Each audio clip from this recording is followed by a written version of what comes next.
Hello students, good morning. याद करें, पिछले क्लास में हम लोग सॉल्युबिलिटी को पढ़ रहे थे। पिछले क्लास में सॉल्युबिलिटी की बात किए थे और जहां हम लोग देखे थे, एक हमें पढ़ना था dissolution of solid in liquid, कि जब हम सॉलिड को लिक्विड में डिजॉल्व करते हैं तो क्या बातें होती है। क्या देख रहे हैं, कुछ सॉलिड ऐसे होते हैं जो वाटर, कॉमन लिक्विड, हम वाटर की ही बात करें तो वाटर में रेडियली डिजॉल्व हो जाता है, तुरंत घुल जाते हैं। कुछ ऐसा होता है जो डिजॉल्व नहीं करता है, कुछ बहुत ही कम डिजॉल्व करता है। आखिर इनके डिजोल्यूशन पे क्या क्या बातें अप्लीकेबल हो रही थी, तो हम देखें nature of solute, nature of solvent. इसके अतिरिक्त जो फैक्टर्स था वो क्या था, टेम्परेचर था और प्रेशर था। हाँ, इसे सॉलिड वाले पे, लिक्विड में सॉलिड के डिजोल्यूशन, इस पर प्रेशर का कोई इफेक्ट नहीं था, इसे हम लोग पढ़े। और क्या देखे कि सॉलिड का लिक्विड में डिजोल्यूशन जो है, अगर यह प्रोसेस इंडोथर्मिक हो तो फिर टेम्परेचर के इंक्रीज करने से सॉल्युबिलिटी बढ़ जाती है, और यदि ये प्रोसेस एक्सोथर्मिक हो तो टेम्परेचर के इंक्रीज करने से इसकी सॉल्युबिलिटी क्या होती है, डिक्रीज कर जाती है, और प्रेशर का इस पर कोई इफेक्ट नहीं था। दूसरे में हम लोग जाने solubility of gas in liquid.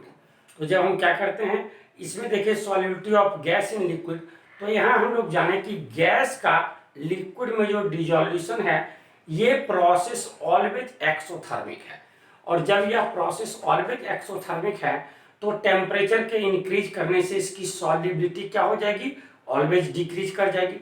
रही बात प्रेशर की, तो हम देख भी चुके हैं कि प्रेशर के इंक्रीज करने से गैस की सॉल्युबिलिटी क्या हो जाएगी, इंक्रीज कर जाएगी। इसी दो फैक्ट के आधार पर हेनरी नामक साइंटिस्ट के द्वारा एक लॉ दिया गया था, जिसे हम लोग किस नाम से जान रहे थे, हेनरीज लॉ के नाम से जान रहे थे। और हेनरीज लॉ का क्या कहना है, तो हेनरीज लॉ का कहना था कि at a particular temperature the solubility of gas in liquid is directly proportional to partial pressure of gas above the solution. It means हम देख रहे थे कि इसकी सॉल्युबिलिटी जो है वह डायरेक्टली प्रोपोर्शनल हो रहा था किसके, प्रेशर के, डायरेक्टली प्रोपोर्शनल हो रहा था किसके, प्रेशर के। तो इसी से हम आपको एक एक्सप्रेशन डिराइव किए थे। हेनरीज लॉ में हम लोग क्या एक्सप्रेशन डिराइव किए थे, तो हेनरीज लॉ में हम एक्सप्रेशन डिराइव किए, तो हम लोग स्टेटमेंट लिखे थे कि at a particular temperature the solubility of gas in liquid is directly proportional to partial pressure of gas above the solution. और एक्सप्रेशन दर्शा रहे थे P directly proportional to X, और क्या लिख रहे थे, P equals to KH into X।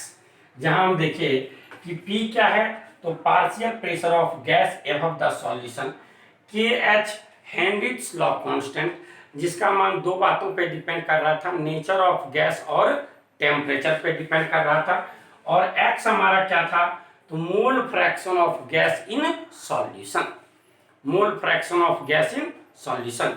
ये स्टेटमेंट हम लोग लिख चुके हैं, और ये हेनरीज लॉ का मोस्ट एक्सेप्टेड स्टेटमेंट है। ऐसे हेनरीज लॉ को दूसरे टर्म में भी एक्सप्रेस किया जाता है, जहां मास के टर्म की बात करते हुए कहता है कि the mass of gas dissolve in unit volume of solvent is directly proportional to partial pressure of gas. वो दूसरा स्टेटमेंट इस ढंग से बोलता है, वहां कहता है mass of gas dissolve in unit volume of solvent directly proportional to partial pressure of gas, और m equals to k into P. यह भी हेनरी लॉ का ही स्टेटमेंट है, लेकिन ये बहुत ज्यादा एक्सेप्टेड नहीं है। अगर हमें हेनरीज लॉ लिखने के लिए कहा जाए तो हम जो लिखते हैं वो हम आपको अंडरलाइन करवा भी दिए थे, और ये स्टेटमेंट वाले की बात करेंगे, ना कि इसकी करेंगे। अब इसके आगे आइए, हम लोग बात करने वाले हैं एप्लीकेशंस ऑफ हेनरीज लॉ। और हेनरीज लॉ के एप्लीकेशन में एक दो बातों को हम आपको बताए भी थे, ठंडा वाली बातों को बताए थे, ताकि ठंडा को फ्रिज में रख के ठंडा क्यों कर दिया जाता है, कोको कोला वगैरह को। दूसरी बात, ये बोतल जो होता है वो हाई प्रेशर पे पैक होता है, इसका क्या रीजन है, इस बातों को हम लोग जान चुके थे। तो अब जैसे आप देखेंगे हम क्या बोल रहे हैं, एप्लीकेशंस ऑफ हेनरीज लॉ। तो आपके बुक में भी 3 एप्लीकेशन होगा। फर्स्ट एप्लीकेशन में जरा ध्यान से सुनिए, हम क्या कहते हैं कि to increase the solubility of CO2 in soft drinks and soda water, बोतल is packed under high pressure. बोतल is packed under high pressure, यही रीजन है कि वो बोतल जो होता है वो हाई प्रेशर पे पैक्ड होता है। दूसरे केस में हम बात करें फंक्शनिंग ऑफ लंग्स की बात करें, तो वहां भी यही प्रिंसिपल यूज होता है। जरा एक मिनट ध्यान दें, जब हम सांस लेते हैं तो क्या होता है कि एयर जो है वो हमारे लंग्स में पहुंचता है। वहां क्या है कि ऑक्सीजन का पार्शियल प्रेशर बहुत ही ज्यादा है, तो इसलिए वहां क्या होता है, ये ऑक्सीजन ब्लड में डिजॉल्व करता है और ब्लड के हीमोग्लोबिन से जुड़ते हुए ऑक्सी हीमोग्लोबिन बनाता है, और वहां से ये शरीर के प्रत्येक पार्ट में पहुंचा दिया जाता है। जब ये टिश्यू में जाता है तो वहां क्या होता है कि ऑक्सीजन का पार्शियल प्रेशर कम हो जाता है और कार्बन डाइऑक्साइड का पार्शियल प्रेशर ज्यादा हो जाता है। तो ये फिर क्या करता है, ऑक्सीजन को छोड़ते हुए कार्बन डाइऑक्साइड को ग्रहण करता है और उसे फिर लंग्स तक लाता है, जहां से उसे बाहर निकाल दिया जाता है। तीसरे में बात हम करते हैं कि एट हाइयर एल्टीट्यूड, ऊंचाई पे जाने पे आप क्या जानते हैं कि ऊंचाई पे जाने पे प्रेशर क्या होता है, घटता चला जाता है। और जब प्रेशर घटता चला गया तो अब जब हम ऊंचाई पे जा रहे हैं, जरा ध्यान दें, ऊंचाई पे जा रहे हैं तो ऊंचाई पे जाने के लिए हमें ज़्यादा एनर्जी की आवश्यकता है। हमें एनर्जी कहाँ से मिलती है, तो हमारे बॉडी में जो फूड का ऑक्सीडेशन होता है उससे हमें एनर्जी मिलती है, और इसके ऑक्सीडेशन के लिए ऑक्सीजन की आवश्यकता है। तो ऑक्सीजन तो प्रत्येक बॉडी के प्रत्येक पार्ट तक पहुंचाया जाता है, किसके द्वारा भैया, ब्लड के द्वारा। और ब्लड क्या है, लिक्विड है, और ऑक्सीजन क्या है, गैस है। तो अब तो फिर वही बात हो गई ना, dissolution of oxygen in blood, that is dissolution of gas in liquid. तो जैसे जैसे हम ऊंचाई पे जा रहे होते हैं प्रेशर क्या होता है, घटता चला जाता है। प्रेशर जैसे जैसे घटता चला गया, अब हमारे ब्लड में क्या होगा, तो ऑक्सीजन गैस की सॉल्युबिलिटी ही घट जाएगी, और ऑक्सीजन गैस की सॉल्युबिलिटी घट जाएगी तो हमारे शरीर को कम ही ऑक्सीजन मिल पाएगा, कम ही फूड का ऑक्सीडेशन हो पाएगा, इस समय कम ही एनर्जी मिल पाएगी। जबकि ऊंचाई पे जाने के लिए हमें क्या, ज्यादा एनर्जी की आवश्यकता है।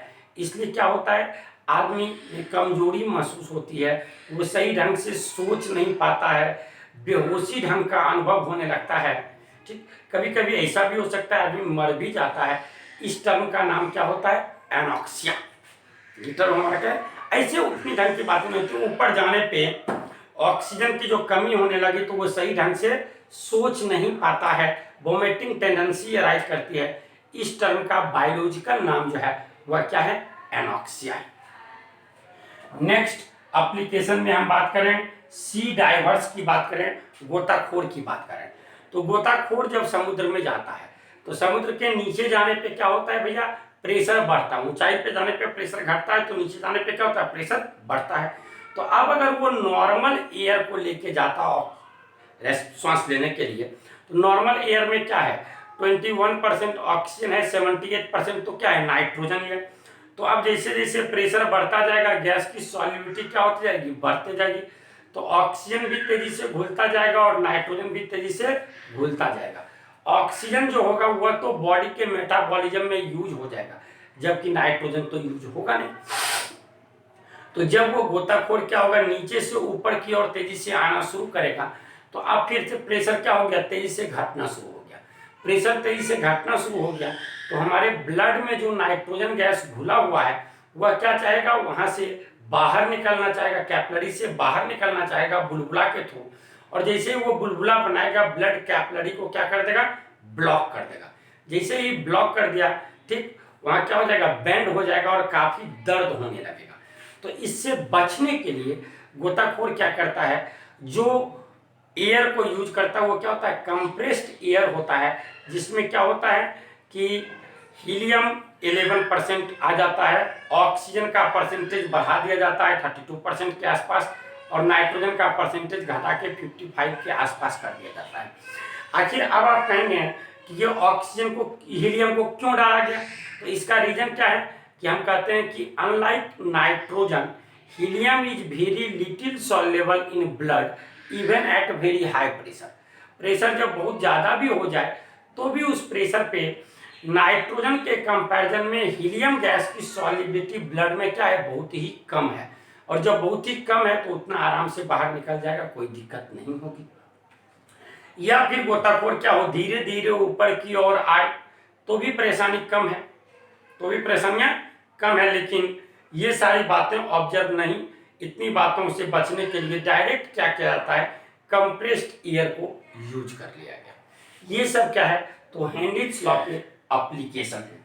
अब आपको हेनरिच लॉ पर बेस्ड कुछ क्वेश्चंस मिलेंगे, और हेनरिच लॉ पर जो बेस्ड क्वेश्चंस मिलेंगे वो आपको कुछ ज्यादा ही परेशान करेगा।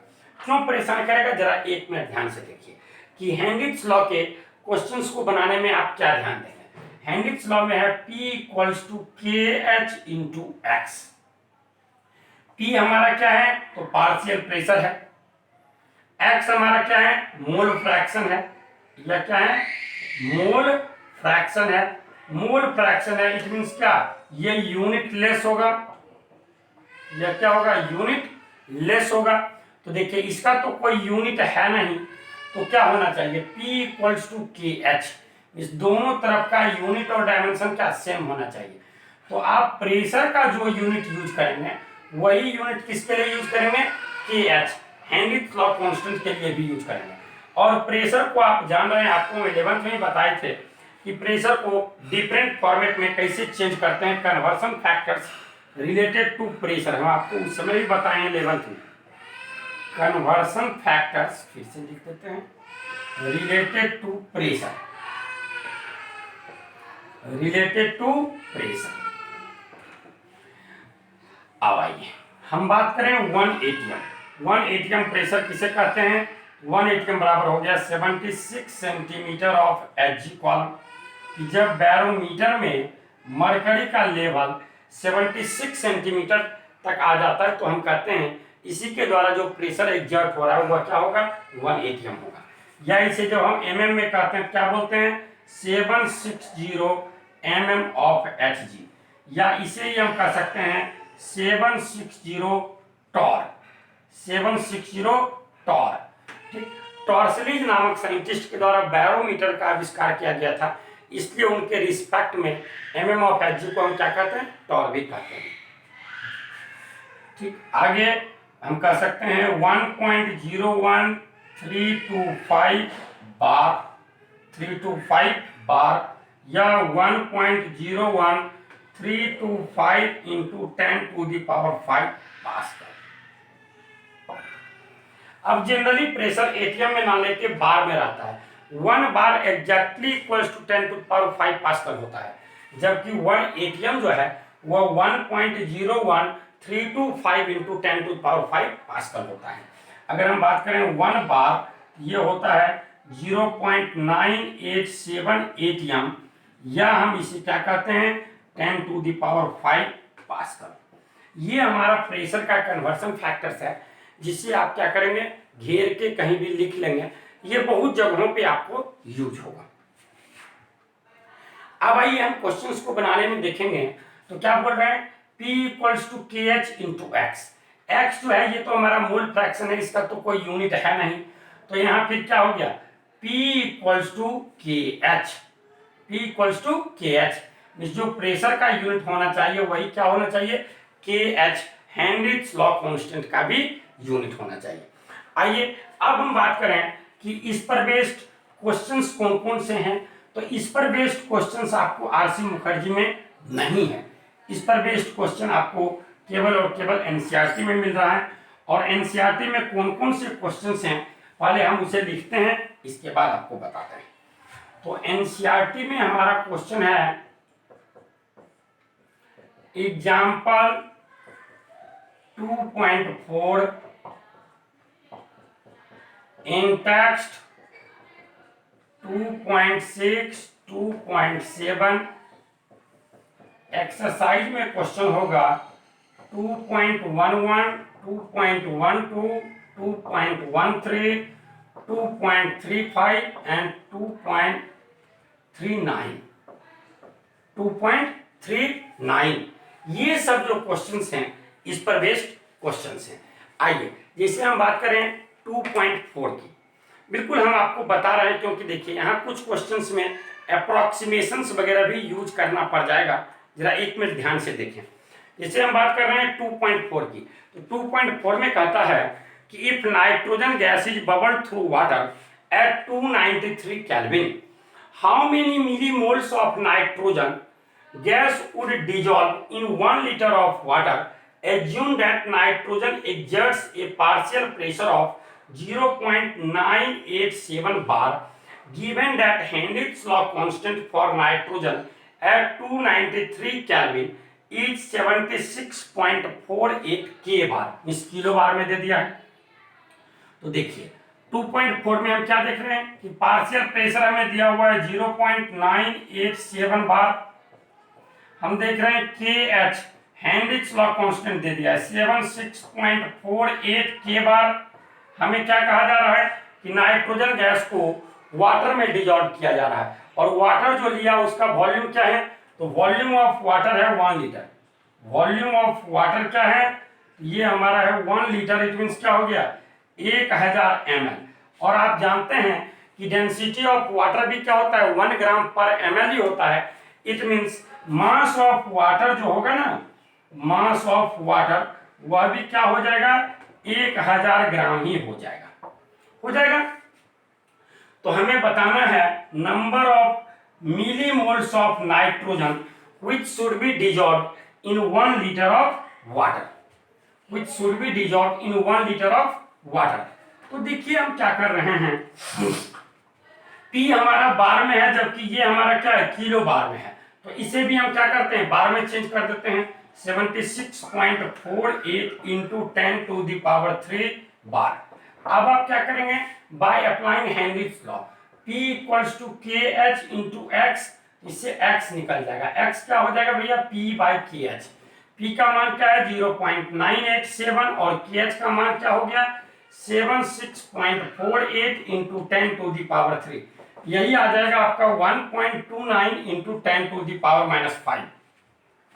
ये क्या निकला है, ये निकला है mole fraction of gas in solution. It means ये जो निकला है वो निकला है number of moles of nitrogen by number of moles of nitrogen plus number of moles of water equals to 1.29 into 10 to the power -5। ठीक, ये आ गया। अब जरा आप एक में ध्यान देखें कि वाटर का आपको मास पता है, तो वाटर का नंबर ऑफ मोल्स आप नहीं निकाल लेंगे।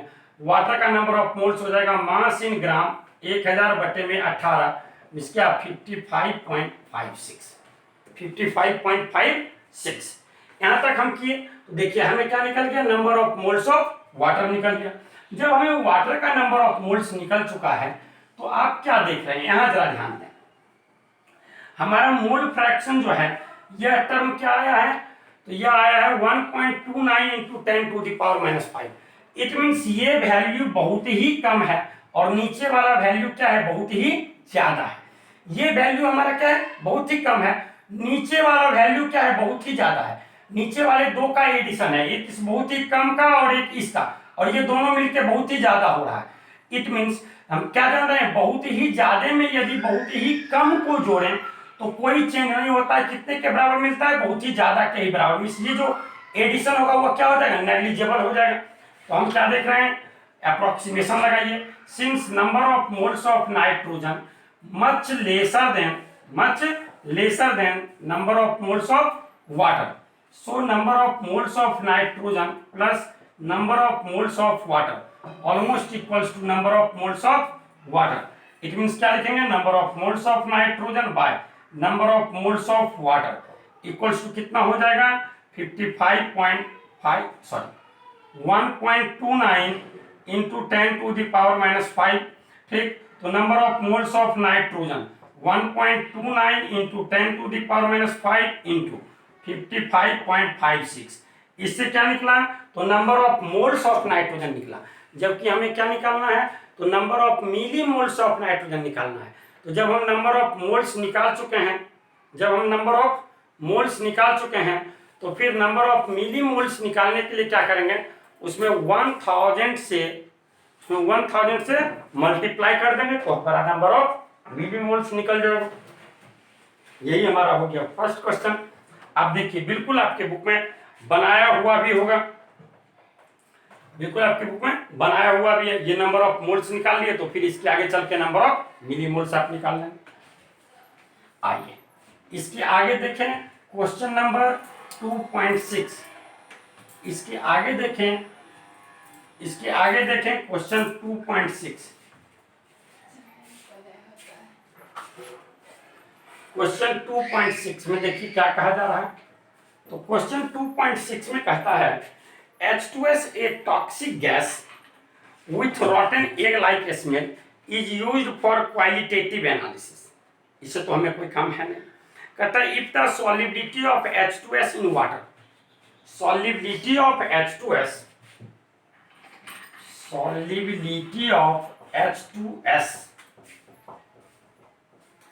in water हमें दिया हुआ है at STP is 0.195 m। Calculate Heinrich law constant, KH का मान निकालना है। Calculate Heinrich law constant. तो आप देखिए ये जो सॉलिबिलिटी दिया हुआ है किसके टर्म में, 0.195 m। m क्या होता है, स्मॉल m, ये मोलालिटी है। और मोलालिटी आप क्या जानते हैं, तो number of moles of solute dissolved in 1 kg और 1000 ग्राम ऑफ सॉल्वेंट। तो मोलालिटी यह है, इसका अर्थ हुआ कि इतना मोल H2S डिजॉल्व्ड है कितने में, 1 kg और 1000 ग्राम ऑफ सॉल्वेंट में। हम क्या बोलेंगे, number of moles of H2S 0.195, number of moles of water ये हमारा हो जाएगा 1000/18, इसका 55.56। प्रेशर हमारा क्या दिया हुआ है, 1 atm, मींस 1.01325 बार। और हमें क्या करना है, KH को फाइंड करना है। तो आप पहले क्या करेंगे, जब आपको दोनों का मोल पता है तो मोल फ्रैक्शन निकाल लीजिए ना। मोल फ्रैक्शन क्या हो जाएगा, number of moles of H2S by number of moles of H2S plus number of moles of water. तो इससे आपको इसका मोल फ्रैक्शन निकल गया। अब आप कर देंगे P equals to KH into X, ये यही X H2S वाला, ठीक। तो हमारा KH क्या हो जाएगा, यह हो जाएगा KH इक्वल्स टू हमारा हो जाएगा P by X H2S, P by H H2S। इसका आंसर हो जाएगा 289 बार, 289 बार। जब आप निकालेंगे तो आपका आंसर आ जाएगा। आंसर नहीं दिया हुआ इसलिए लिख दिया, ठीक। बताइए कहीं कोई दिक्कत, हमें क्या नंबर ऑफ मोल्स इसका पता ही है, हमें इसका नंबर ऑफ मोल्स पता है, वाटर का नंबर ऑफ मोल्स पता चल गया, प्रेशर 1 atm इतना बार। तो X H2S इसका mole fraction, number of moles of H2S by number of moles of H2S plus number of moles of water, दोनों पता ही है तो ये निकल गया। P equals to KH into X, तो KH equals to P by X, P by X, ये भी हो गया 6 नंबर। आइए अब हम लोग बात करें 7 नंबर क्वेश्चन की। बात करते हैं 7 नंबर क्वेश्चन की। 7 नंबर क्वेश्चन में क्या कहा जा रहा है, सेम आप देखिए उसी ढंग का क्वेश्चन फिट है जैसा कि आपका एग्जांपल 2.4 ढंग से था। क्या कहा जा रहा है, Heinrich law constant for CO2 in water is, Henry's law constant KH का मान दे दिया 1.67 इंटू 10⁸ PA पास्कल में दिया हुआ है, ठीक, एट 298 kelvin. Calculate the quantity of CO2 in 500 ml soda water when packed under 2.5 atm CO2 pressure at 298 Kelvin। तो प्रेशर जो है वो हमारा क्या है, 2.5 atm है, इसे पास्कल में लेके चल देते हैं। 2.5 इंटू 1.01325 इंटू 10⁵ पास्कल, 10⁵ पास्कल, ठीक। हमें देख रहे हैं कि वॉल्यूम क्या कहा जा रहा है, सॉल्यूशन का वॉल्यूम 500 ml सोडा वाटर, इस यहाँ वाटर का वॉल्यूम क्या हो जाएगा 500 ml, 500 ml इट मींस क्या 500 ग्राम, तो 500/18 ये क्या हो जाएगा 27.78, 27.78, ठीक, ये हमें KH, हमें P पता है, हमें number of moles of CO2 बताना है कि कितना वहां डिजॉल्व होना चाहिए। बताइए, जैसा कि इससे पहले क्वेश्चन 4 नंबर में आप किए हैं, एग्जैक्टली उसी ढंग की बातें हैं या नहीं है। आप क्या कीजिएगा, P equals to KH into X कीजिएगा, ये XCO2 बराबर क्या हो जाएगा, P बाय KH। देखिए P का मान आपका है 2.5 into 1.01325 into 10 to the power 5 और KH का मान है 1.67 into 10 to the power 8। KH का मान क्या है 1.67 इंटू 10 टू द पावर 8। ये आपको XCO2 निकल जाएगा, ये वैल्यू कम ही होगा, ये 10 टू पावर -3 के टर्म में जाएगा, कम ही होगा। तो आप क्या देख रहे हैं, ये लिखेंगे number of moles of CO2, number of moles of CO2 by number of moles of CO2 plus number of moles of water equals to ये टर्म आएगा XCO2। ठीक, ये आप तो पता कर ही चुके हैं। CO2 का यहाँ वैल्यू बहुत ही कम आ रहा है, इट मीन CO2 का नंबर ऑफ मोल्स बहुत ही कम है। तो हम क्या करेंगे, यहाँ से number of moles of CO2 plus number of moles of water almost equal to क्या कर देंगे, number of moles of water ही कर देंगे। हम लिखेंगे यहाँ since number of moles of H2O much greater than number of moles of CO2, number of moles of CO2, so number of moles of CO2 plus number of moles of water almost equal to क्या हो जाएगा, number of moles of water ही हो जाएगा, क्योंकि CO2 तो बहुत ही कम है तो नेग्लिजिबल हो जाएगा, number of moles of water ये हो जाएगा। और जब ऐसा हो जाएगा तो हम क्या लिख सकते हैं, हम लिख देंगे number of moles of CO2 by number of moles of water equals to XCO2। ये वैल्यू आपको निकल चुका है। ठीक, तो आपको number of moles of CO2 पता चल जाएगा, XCO2 गुने number of moles of H2O, number of moles of H2O। अब अगर इसका मास बताना है, मास ऑफ CO2 क्या बोलेंगे, number of moles of CO2 गुने 44, इसे ही करेंगे तो आ जाएगा 1.86 ग्राम आंसर, 1.86 ग्राम आंसर आ जाएगा। अब जरा 1 मिनट आप ध्यान से सुनेंगे, पेज नंबर जैसे कि 64 में आप देख रहे हैं आपका इन टेक्स्ट का आंसर दिया हुआ है। ठीक, तो इन टेक्स्ट में 2.1, 2.2 ध्यान देंगे, 2.1, 2.2, 2.3, 2.4, 2.5 ध्यान से सुनिएगा। 2-3 ढंग की बुक है, जिनकी बुक में 2.4 का आंसर 37.5 ग्राम था, जिसे हम कटाए हैं और लिखाए हैं 36.946 ग्राम, वो आप देखिएगा, वो बुक सिर्फ वो वाले देखेंगे तो वहां 2.1, 2.2, 2.3, 2.4, 2.5 के बाद वहां भी होगा 2.9, 2.10, 11, 12। ठीक, वहां देखिएगा 2.9 जो होगा वहां लिखा होगा 289 बार, ये जो होगा वहां लिखा होगा 1.86 ग्राम। यहाँ 4 आंसर होगा, इसमें 4 आंसर होगा, 0.4, 0.6, 0.3, 0.7 4 आंसर होगा। और 2.12 में वो दिया होगा 23.4 mm of Hg, mm of Hg, और एक आंसर होगा 0.017, 0.017। हाँ, यही आंसर होगा। पुरानी बुक के लिए हम बात कर रहे हैं।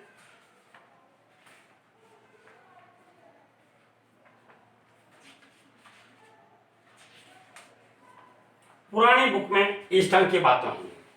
ठीक, तो वहां जिनका कि 2.4 वाले का हम कटाए थे, उनमें देखिए ये वास्तव में 2.6 है, ये वास्तव में 2.7 है, ये वास्तव में 2.8 है, ये वास्तव में 2.9 है। आपके बुक में 10, 11 और 12 का आंसर नहीं दिया है, तो आप उसको ठीक करते हो, जिनका ये वाला है वो 10, 11 और 12 का आंसर नीचे लिख देंगे। 10 का आंसर हो जाएगा 1.67 इतना ग्राम हो जाएगा, 11 का आंसर हो जाएगा 5.077 ग्राम और 12 का आंसर हो जाएगा 30.96 ग्राम, 30.96 ग्राम। और दूसरे टाइप की बुक जिनके पास मैक्सिमम के पास जो नई वाली बुक है, तो उसमें देखिए क्या कंडीशन है, जरा ध्यान दें। जिनके बुक में आंसर 2.4 का, जिनके बुक में 2 पॉइंट, वहां भी 2.1, 2.2, 2.3, 2.4, 2.5, ये 5 होगा, जिसमें 2.4 का 36.946 ग्राम होगा। वहां आप देखेंगे 2.5 के बाद वो भी डायरेक्ट 2.9 ही लिखा होगा, 10 ही लिखा होगा, 11 ही लिखा होगा और 12 ही लिखा होगा। वहां 2.9 में एक आंसर दिया होगा 23.4 mm ऑफ Hg। वहां एक आंसर और जोड़ दीजिए 0.017, 0 पॉइंट, हम यहाँ लिखे थे ना, हाँ चला गया 2.9, हाँ 0.017। इसके बाद 10 में उनका आंसर यही होगा 121.67 ग्राम, 11 में यही होगा 5.07 ग्राम और 12 में यही होगा 30.96 PA पास्कल है, PA पास्कल है, ऑस्मोटिक प्रेशर निकालने बोला है 30.96 PA। तो देखिए उनमें ठीक है 2.9 में मात्र एक आंसर दिया हुआ है 23.4 mm ऑफ Hg, उसके बगल में एक आंसर और लिख लेंगे 0.017। इसके बाद 10, 11, 12 आपका बिल्कुल सही है। आपको क्या करना होगा 2.6, 2.7 और 2.8। 2.6 का आंसर हो जाएगा 289 बार, ठीक।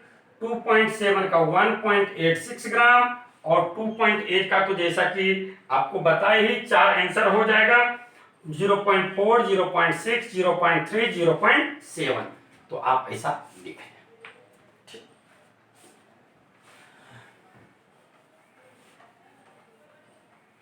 और मिस प्रिंटिंग है यार, डिफरेंट ढंग की बुक है किसी में। तो आप देखिए 1-2 क्वेश्चन में और भी हम आपको करवाए थे, एक्सरसाइज में भी, यहाँ भी और भी 1-2 में करवाना पड़ेगा।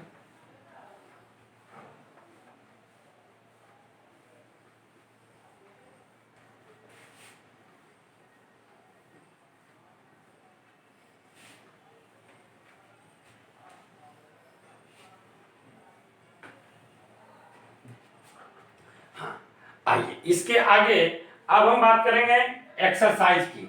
तो एक्सरसाइज 11 नंबर देखिए, 11 नंबर एक्सरसाइज हम आपको डायरेक्ट लैंग्वेज में लिखा चुके हैं, आपको बताए भी थे जिसमें पढ़ा रहे थे, बताए थे ना कि 11 नंबर क्वेश्चन यह कहता है why do gases always tend to be less soluble in liquid as the temperature is raised. Temperature को जैसे ही बढ़ाते हैं गैस की सॉलिडिटी लिक्विड में क्यों घट जाती है।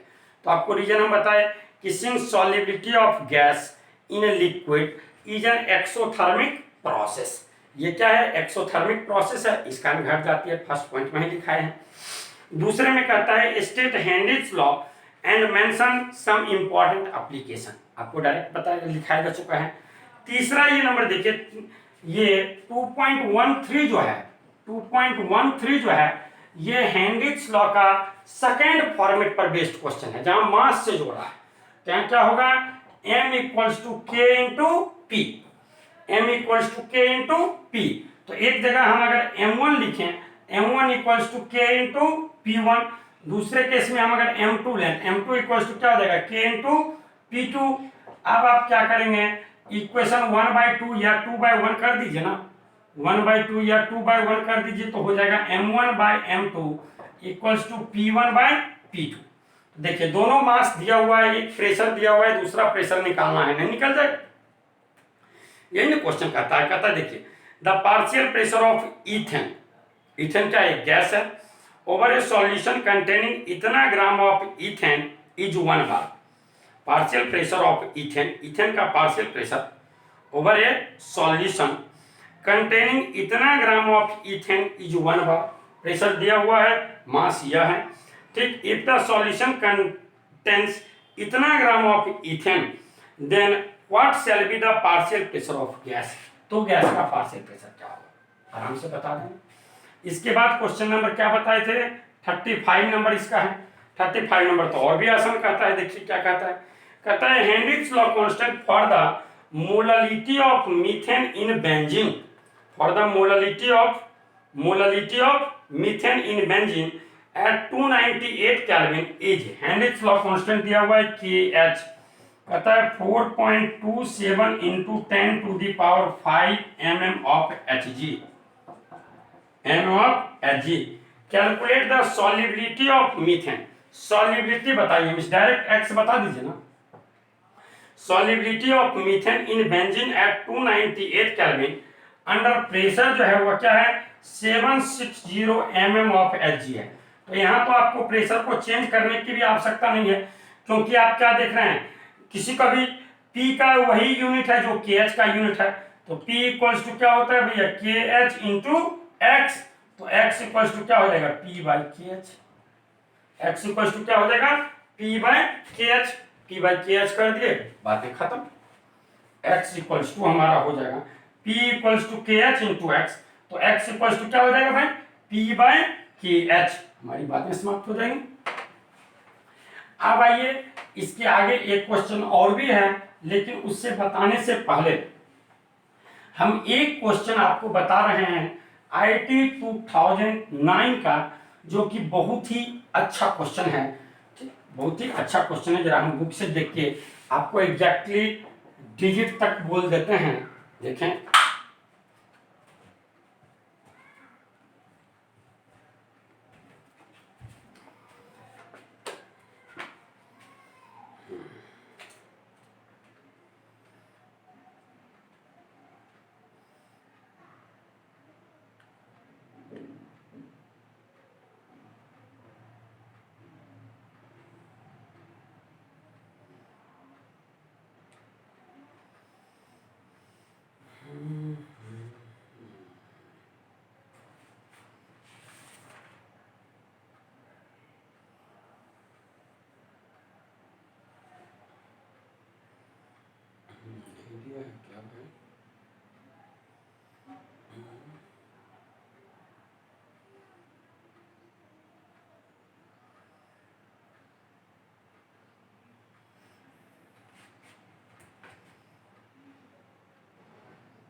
क्वेश्चन में कहता है कि the Heinrich law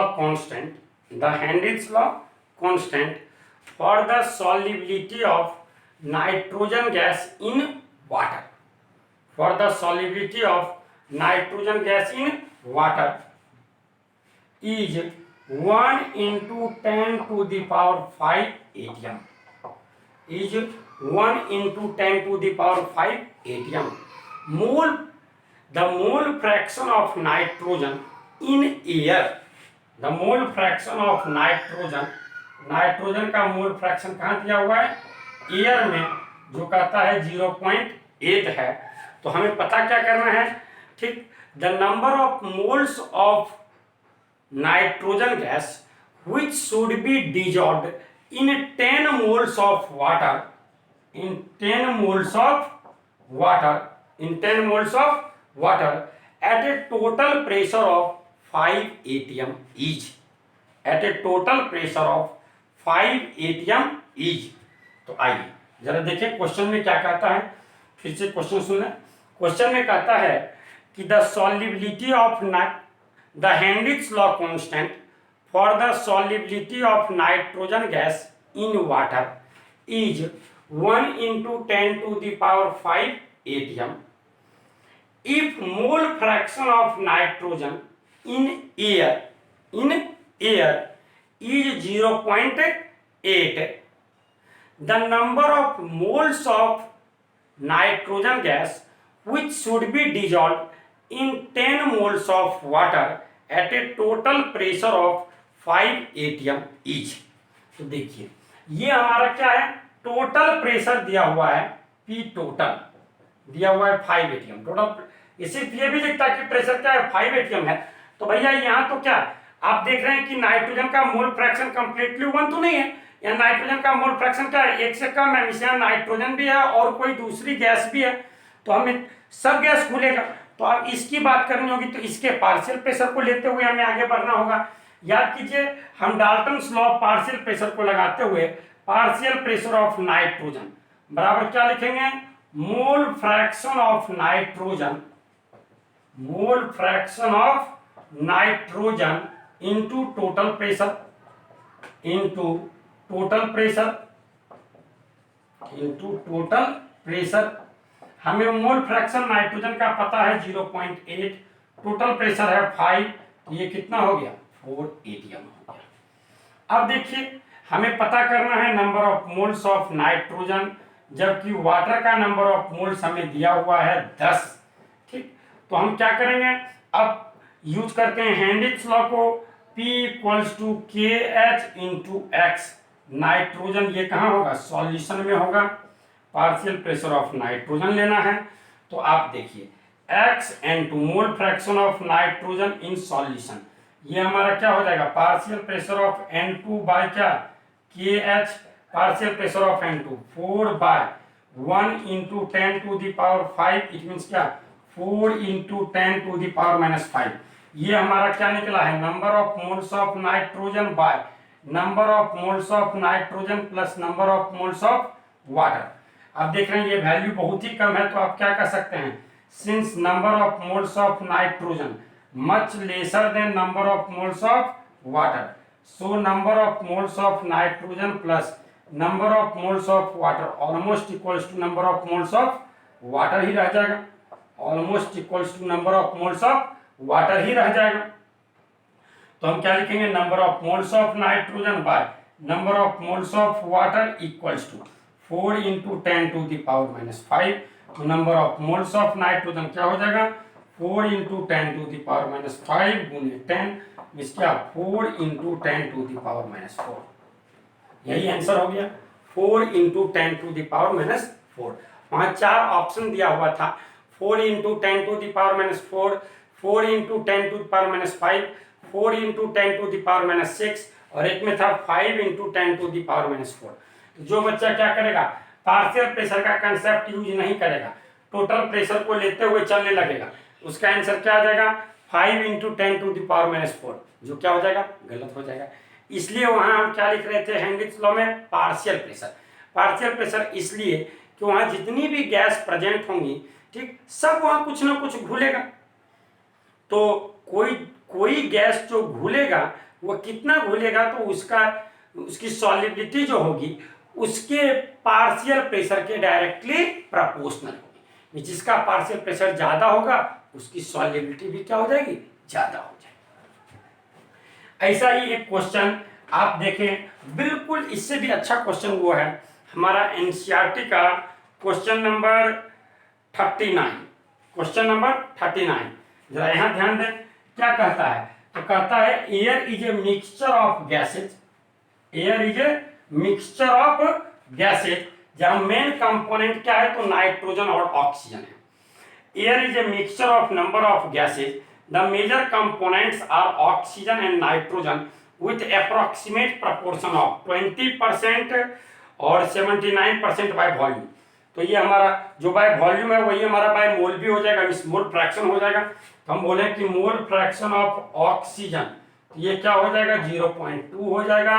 mole fraction of nitrogen, तो ये हमारा क्या हो जाएगा 0.79 हो जाएगा। ठीक, बाय वॉल्यूम है 290 kelvin. The water is in equilibrium with air at A pressure of 10 atm। तो देखिए यहाँ जो प्रेशर जो है एयर का वह दिया हुआ है 10 atm। ये जो एयर का प्रेशर है तो इसमें क्या होगा, नाइट्रोजन के द्वारा कुछ ना कुछ पार्शियल प्रेशर एग्जर्ट किया जाएगा और कुछ ना कुछ ऑक्सीजन के द्वारा प्रेशर एग्जर्ट किया जाएगा। तो पार्शियल प्रेशर ऑफ ऑक्सीजन हम क्या लिखेंगे, मोल फ्रैक्शन ऑफ ऑक्सीजन गुने P air means total, P air that is क्या, यही हो गया हमारा पी टोटल, पी एयर इसी को क्या बोल रहे हैं पी टोटल। तो ये हो गया 0.2 और ये हो गया 10, इट मींस क्या हो गया 2 atm हो गया। पार्शियल प्रेशर ऑफ नाइट्रोजन क्या हो जाएगा, मोल फ्रैक्शन ऑफ नाइट्रोजन गुने पी एयर या टोटल, तो नाइट्रोजन 0.79 इंटू 10 मींस ये क्या हो गया 7.9 atm हो गया। तो अभी आप क्या किए, दोनों का पार्शियल प्रेशर निकाल लिए, बस यहीं तक तो मेन काम था। पार्शियल प्रेशर आप निकाल लिए, तो अब आपका देखिए काम हो गया। मोल फ्रैक्शन ऑफ ऑक्सीजन दिया हुआ है और मोल फ्रैक्शन ऑफ नाइट्रोजन दिया हुआ है, दोनों का मोल फ्रैक्शन दिया हुआ है, मोल फ्रैक्शन बोल रहे हैं। हेनरिच लॉ कांस्टेंट दिया हुआ है, KH फॉर ऑक्सीजन भी दिया हुआ है और KH फॉर नाइट्रोजन भी आप देखेंगे आपको दिया हुआ है। क्या कहता है, कहता है at 298 kelvin if the Henry's law constant for oxygen and nitrogen at 298 kelvin, oxygen का जो है वह है हमारा 3.3 इंटू 10⁻7 mm और इसका है 6.51 into 10⁻7 mm respectively. Calculate the composition of these gases in water, इस गैस का कंपोजिशन बताइए सॉल्यूशन में, XO2 बताइए सॉल्यूशन में, और दूसरा क्या कीजिए XN2 बताइए सॉल्यूशन में। ठीक, तो आप क्या जान रहे हैं, आराम से आप देख रहे हैं कि ये हमें दिया हुआ है mm ऑफ Hg में, जबकि ये हमारा क्या है एटीएम में। तो पार्शियल प्रेशर ऑफ O2 जो हमारा था 2 एटीएम, इसी को हम क्या लिख देंगे 2 इंटू 760 mm ऑफ Hg। अब आप यूज कर दीजिए PO2 equals to XO2 into KHO2। KHO2 आपको KHO2 पता है, PO2 पता है, तो XO2 निकल जाएगा। इसी ढंग से क्या करेंगे, तो एक केस में XN2 निकाल देंगे, एक केस में XN2 निकाल देंगे और एक केस में क्या किए XO2 निकाल दिए, दोनों का मोल फ्रैक्शन पता चल गया। तो यही हमारा क्वेश्चंस था, जो सारा का सारा क्वेश्चंस भी हम कर चुके, सॉल्युबिलिटी से रिलेटेड क्वेश्चन। एक वर्ष बोर्ड एग्जाम में हाल फिलहाल 18 में पूछा भी है, ऑब्जेक्टिव वाले में क्वेश्चन 1 to 5 वाले में क्या किया, दो गैस था A और B, कहता है गैस A के लिए हेनरिच लॉ कांस्टेंट का मान जो है वह B से क्या है ज्यादा है। इसके लिए Heinrich law constant for gas A greater than Heinrich law constant for gas B। तो पूछा जा रहा था कि बताइए which gas is more soluble in liquid, तो कौन मोर सॉल्युबल होगा लिक्विड में एट द सेम टेम्परेचर। तो आप क्या देख रहे हैं कि जिसके लिए हेनरिच लॉ कांस्टेंट का मान कम होगा उसकी सॉल्युबिलिटी क्या हो जाएगी, ज्यादा हो जाएगी, क्योंकि आप जान रहे हैं सॉल्युबिलिटी हमारा क्या है भैया X है। ठीक है, X इक्वल टू क्या हो गया PN2 by KH।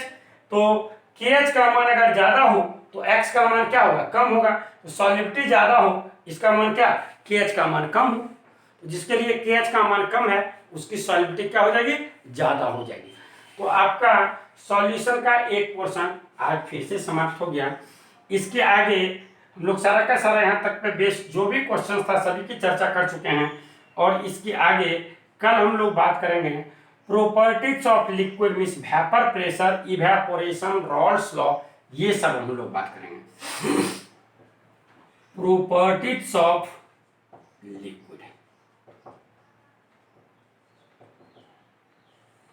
Special properties of liquid, जहां हम लोग इवेपोरेशन की बात करेंगे, वेपर प्रेशर की बात करेंगे।